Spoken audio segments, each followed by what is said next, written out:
Hi, everyone.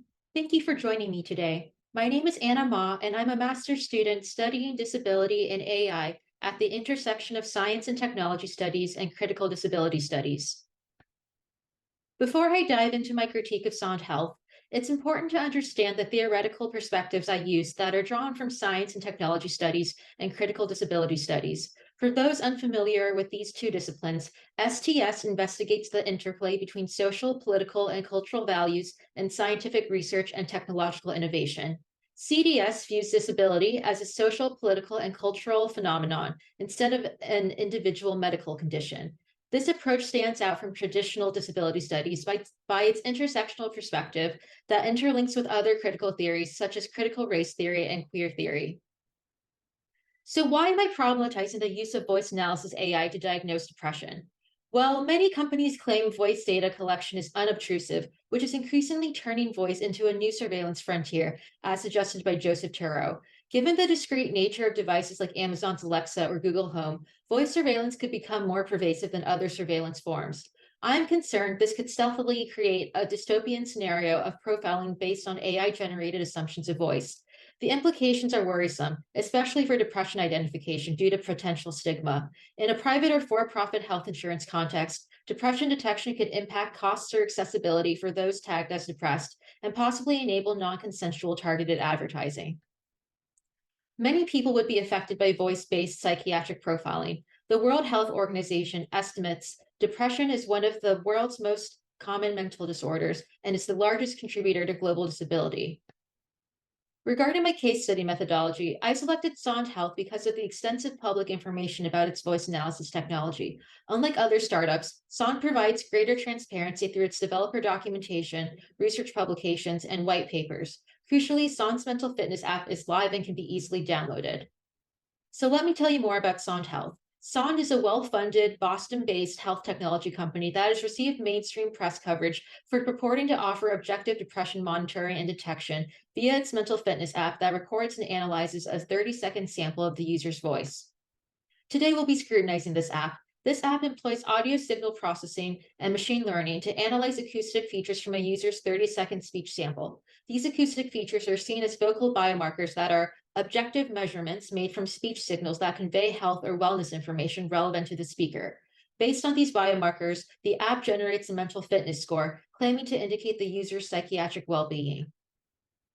I conducted a textual analysis of Sonde's extensive documentation with a specific focus on its API documentation as a rich text, since it is written for other computing professionals to make use of and lacks the salesmanship and oversimplification of a press kit. Guided by insights from CDS and STS, my co-authors and I identified three hegemonic themes reflecting underlying assumptions in this technology, which I will discuss next, along with contextual pieces of background for each theme. The first hegemonic ideal we came across is Sonde's problematic tendency to reduce humans to a single score. In order to fully grasp the ramifications of Sonde's problematic reductionism, some background on eugenics and human ranking is necessary. In essence, eugenics, originating from Francis Galton's 19th century ideas, aims to control populations using misguided biological justifications rooted in racism and ableism. This thinking persisted into the 20th century, and although the word eugenics has stopped being used post World War II, the idea still remains and sadly continues today, manifesting in discriminatory immigration laws or even forced sterilizations. Furthermore, eugenic epistemologies are presently being incorporated into AI technologies, with studies claiming to determine traits like criminality or employability from physical characteristics. Human ranking, a core component of eugenics, was popularized through IQ testing. Eugenicists leveraged the single measure to rank human value, committing to two significant fallacies as identified by Stephen Jay Gould. Ranking, or the oversimplification of complex variation into a gradually ascending scale, and reification, or the conversion of abstract concepts into real world entities. Eugenicists wrongly assumed their findings were objective and universal, overlooking considerations of race, class, gender, culture, and disability. The seemingly benign concept of fitness stems from eugenics, determining who is fit to enhance the gene pool and who is unfit. This displayed quote from Sonde's API documentation illustrates how Sonde conceives of its reductive technology.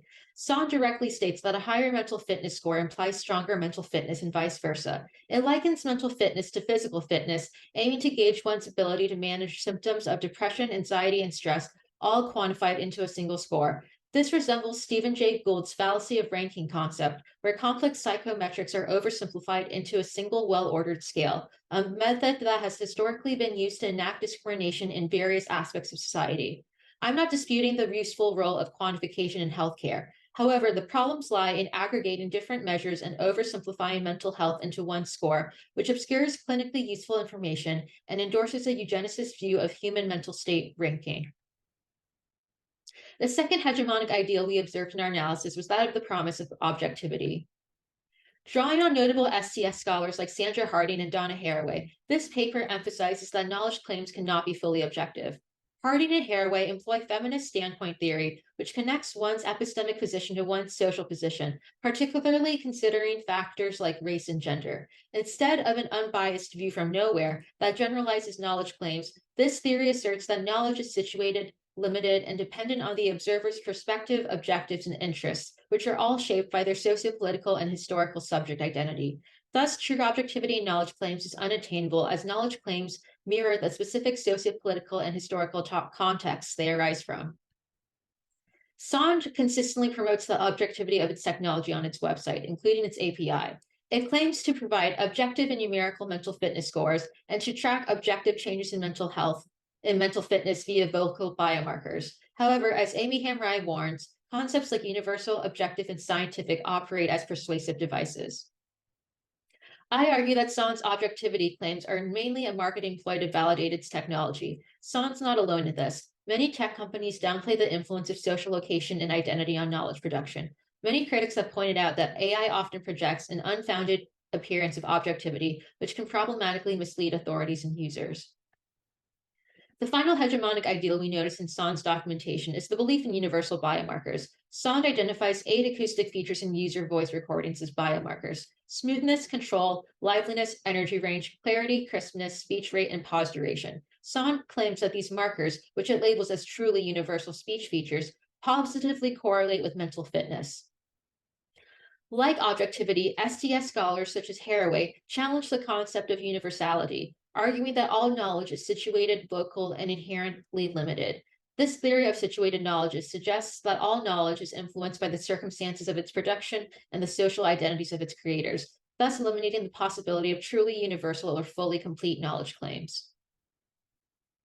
Sonde consistently claims its vocal biomarkers are globally applicable, yet fails to detail the demographics of its reference population for these biomarkers' typical values. It asserts that these reference ranges are validated across international multilingual datasets, but it doesn't provide any accuracy rate. Strikingly, there is no public mention of its machine learning model's overall accuracy. The lack of clear data about the model's training and testing, alongside the vagueness around data collection locations within diverse nations like India and the US, adds to the concerns about Sonde's technology.